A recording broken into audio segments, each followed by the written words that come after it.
Making a skep beehive.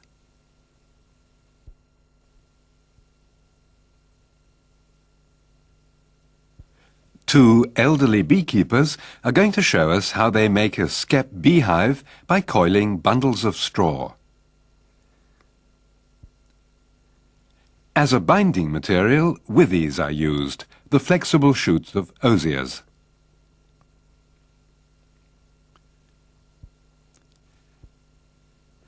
The farmer, Fritz Finkenstedt, 67 years of age, cuts suitable shoots close above the ground with his penknife.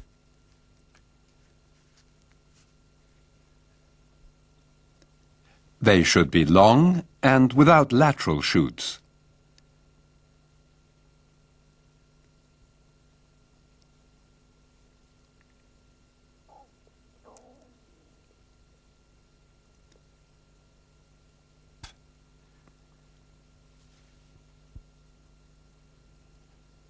Brambles, the boiled roots of fir trees or reeds were also used in this region.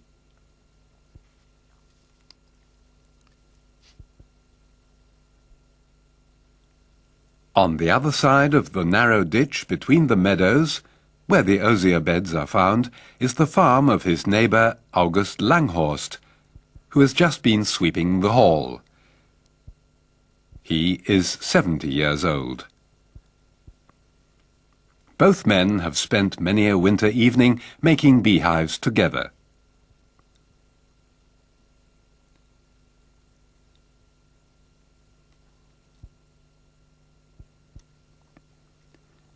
Now they start preparing the straw for the skep beehive.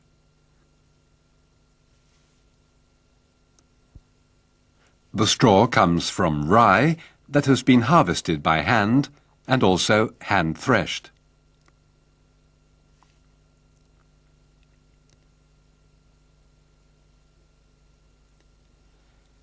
With a wooden rake, Fritz Finkenstedt combs out the short loose pieces and the leaf blades. For making skeps, straw of uniform length is required.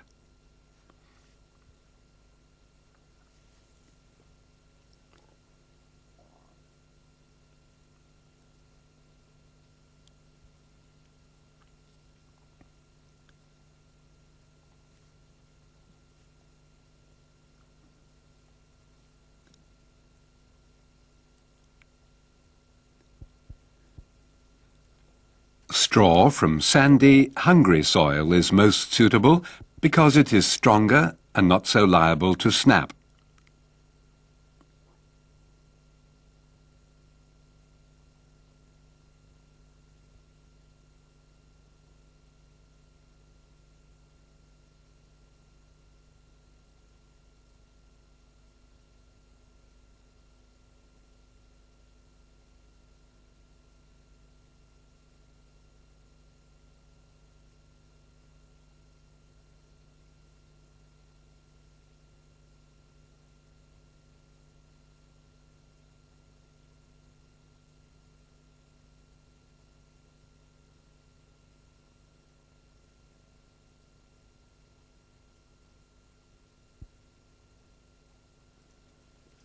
Once August Langhorst has pulled out the last loose straws, both men go over to the forage kitchen to continue their work.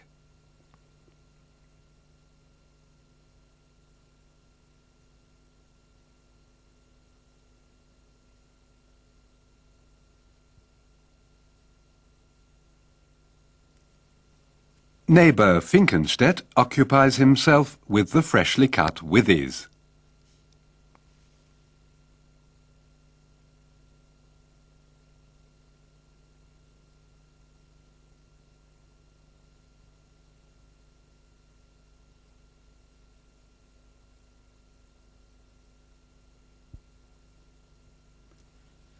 After removing the tip, he makes 2 incisions to divide the withy into 3 sections.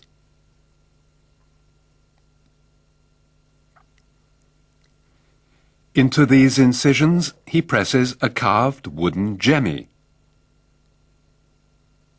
and splits the withy from top to bottom.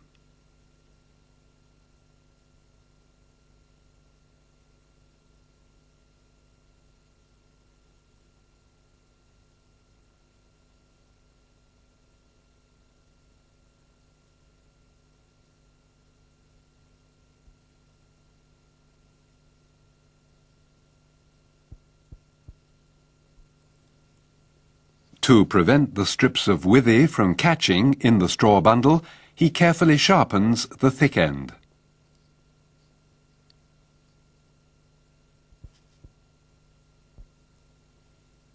He smooths the split edges and split surface as well.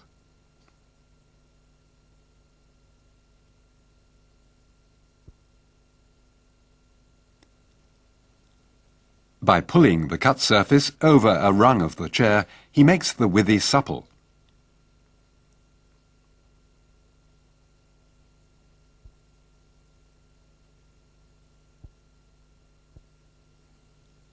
Now the skep maker can commence skep coiling.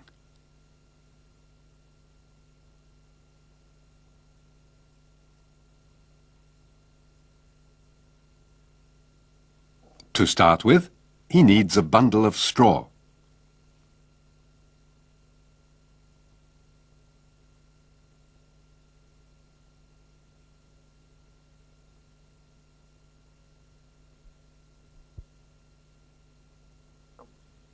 At the upper, thinner end, he bends the straw back and pulls a ring of cow horn over the bundle.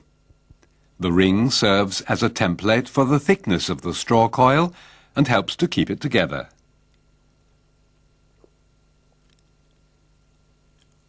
He pierces the pointed end of the first withy through the loop of the straw bundle.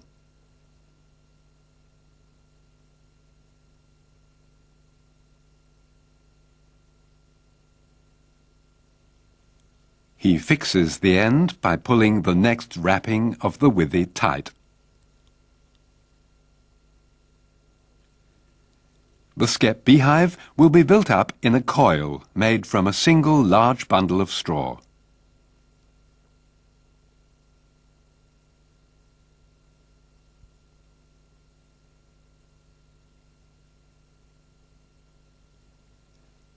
Very carefully, the skep maker wraps the tight first coil in the crown of the hive and finally attaches this to the first loop of the straw bundle, which he pierces several times.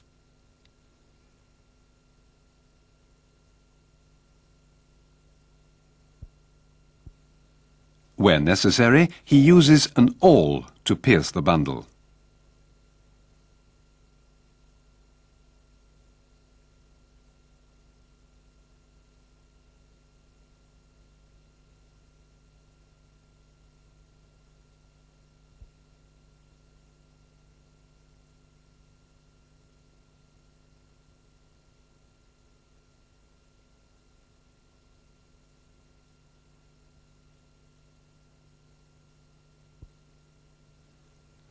With the addition of further handfuls of straw, the coil is continued in the same thickness. The cow horn ring template is an important help here. Using the technique known as wrapped and pierced coiling, the coil spirals are closely interlinked.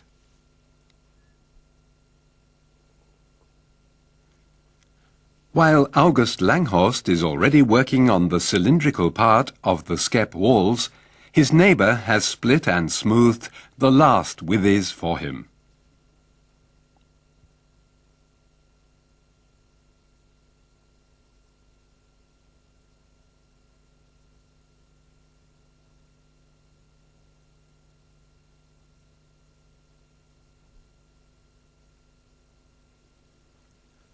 Next day, the skep maker continues with his work alone.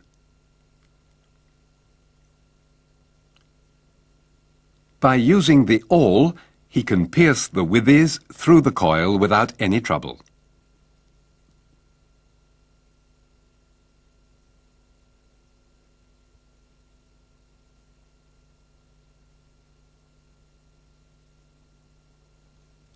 To make the hive entrance for the bees, he cuts out about 1/3 of the coil over a length of 8 centimeters.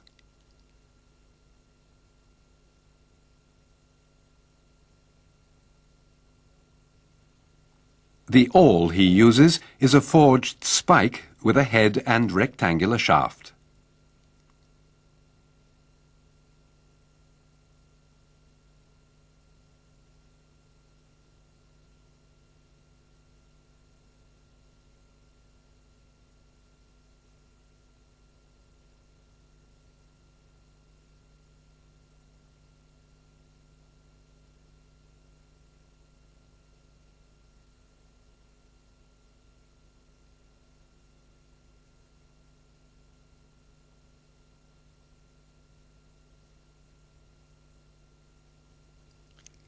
The end of a bundle is sewn up and cut off short.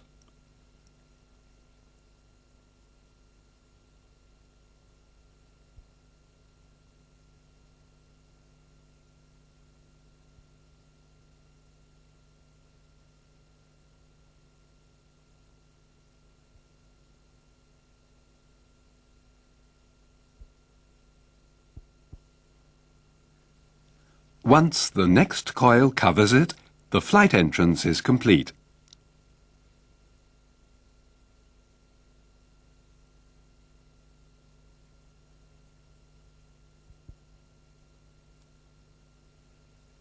Occasionally, the skep has to be pressed into the right cylindrical shape.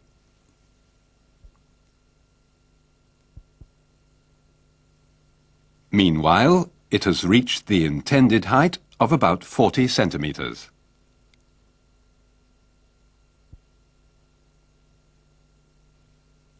The ring template is no longer required.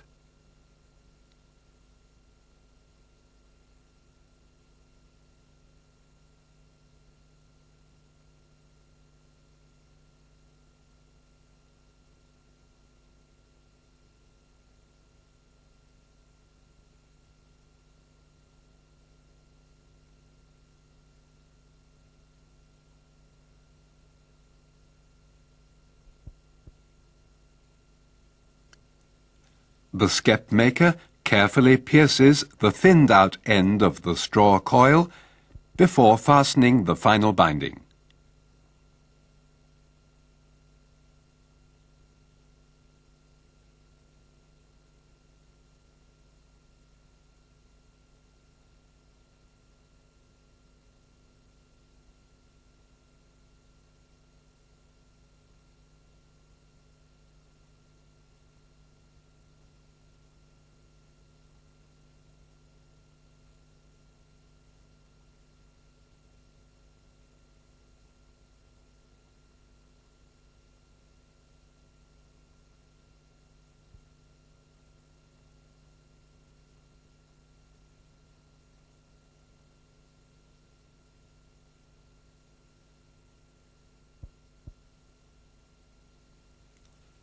The beehive is complete.